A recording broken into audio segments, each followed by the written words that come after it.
Welcome to Teja 70mm. నమస్తే తెలంగాణ. ఇవాళ వార్తలు చూసుకున్నట్లయితే విధ్వంస రాజకీయం, మేడిగడ్డ బ్యారేజ్ను గోదావరి వరద వదిలేసే కుట్ర, కాంగ్రెస్ బలోపేతంపై తెలంగాణ అన్నదాత. చూసుకున్నట్లయితే కాళేశ్వరం ప్రాజెక్ట్ భారతదేశంలో అతిపెద్ద రెండో లిఫ్ట్ ఇరిగేషన్ ప్రాజెక్ట్. దీంట్లో మన వివరాలు చూసుకున్నట్లయితే ప్రాజెక్ట్ నిర్మాణ అంచనా వ్యయం 80,500 కోట్ల రూపాయలు.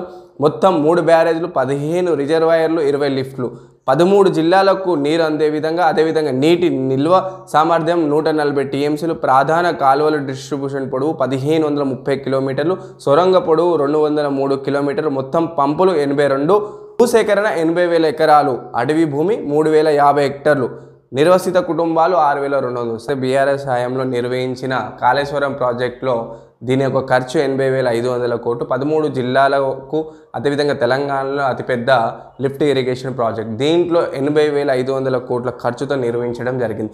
దీంట్లో అవినీతి జరిగిందని కాంగ్రెస్ ప్రభుత్వం ఇప్పుడు ఆరోపణలు చేస్తుంది.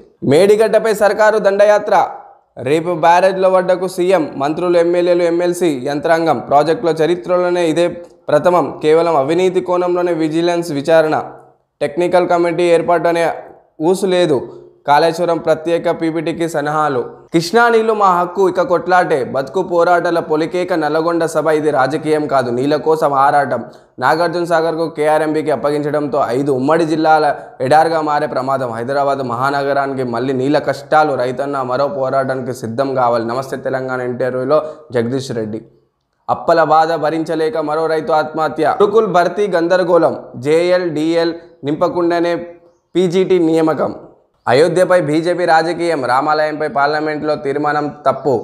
అయోధ్య రామాలయాన్ని బీజేపీ రాజకీయం చేస్తుందని బీఆర్ఎస్ పార్లమెంటరీ పార్టీ నేత కేశవరావు గారు మండిపడ్డారు. ఆదివారం ఆయన ఢిల్లీలో మీడియాతో మాట్లాడుతూ కేంద్రం ప్రజా సమస్యలను పక్కన పెట్టి అయోధ్య గురించి పార్లమెంట్లో చర్చ పెట్టి తీర్మానం చేయొద్దని తప్పుపట్టారు. అయితే ఆ సభాపతి అధికారిని తను తప్పుపట్టడం లేదని స్పష్టం చేశారు. ఎన్నికలు వస్తున్నాయి కాబట్టి బీజేపీ రామాలయాన్ని, రాముని రాజకీయం చేస్తుందని మండిపడ్డారు. అయోధ్య గుడికి వెళ్ళని వారు దేశ వ్యతిరేకులు కాదని పేర్కొన్నారు. అయోధ్య గుడి గురించి మాట్లాడుతున్న మోదీ తెలంగాణలోని అతిపెద్ద దేవాలయం యాదగిరిగుట్ట గురించి ఒక్కసారి కూడా ప్రస్తావించకపోవడం బాధాకరమని చెప్పారు. నరేంద్ర మోదీ గారు రామ మందిరాన్ని నిర్మించడం జరిగింది. అదేవిధంగా తెలంగాణలో కేసీఆర్ గారి హయాంలో యాదగిరిగుట్టని 1800 కోట్లతో అభివృద్ధి చేయడం జరిగింది. ఈ క్రమంలో పార్లమెంట్లో నరేంద్ర మోదీ గారు ఎలక్షన్స్ రావడంతో రామ మందిరం మేము కట్టామని ఆ క్రమంలో ఓట్లు అడుగుతున్నారని కేశవరావు గారు చెప్తున్నారు. ఏ రోజు కూడా పార్లమెంట్లో యాదగిరిగుట్ట గురించి ప్రస్తావన చేయలేదని కేశవరావు గారు చెప్పడం జరిగింది. సో పిల్లల్ని కంటే 62 లక్షల రూపాయలు. అదేంటండి, పిల్లల్ని కంటే 62 లక్షల రూపాయలు ఇస్తారా? ఇది నిజమేనా? అవునండి, మీరు విన్నది నిజమే. మీరు పిల్లల్ని కంటే 62 లక్షల రూపాయలు ఇస్తారు. మన భారతదేశంలో కాదండి, దక్షిణ కొరియాలో సామాన్యంగా కూడా జనన రేటు పెంచేందుకు దక్షిణ కొరియా ఒక నిర్ణయం తీసుకోవడం జరిగింది. బోయింగ్ అనే కంపెనీలో అక్కడ ఉన్న ఉద్యోగులకు పిల్లల్ని కంటే 62 లక్షల రూపాయలు అందించడం జరుగుతుంది. అదేవిధంగా 3 పిల్లలు ఉంటే 1,86 లక్షల రూపాయలు ఇవ్వడం జరుగుతుంది. అక్కడ దక్షిణ కొరియాలో జనన రేటు పెంచేందుకే ఈ నిర్ణయం తీసుకోవడం జరిగింది. 20 నుంచి బీజేపీ బస్సు యాత్ర, 5 రూట్లలో 10 రోజుల పాటు నిర్వహణ.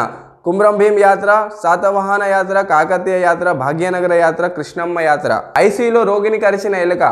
కామారెడ్డి ప్రభుత్వ దవాఖానలో ఘటన. విచారణ చేపట్టిన Vaidya Vidhana Parishad commissioner. 3 suspend, superintendent surrender. Kamareddy ప్రభుత్వ ఆసుపత్రిలో ఒక పేషెంట్ని ఎలుక కరవడం జరిగింది. దీంతో పాటు అక్కడున్న 3 సూపరింటెండెంట్ని సస్పెండ్ చేయడం జరిగింది.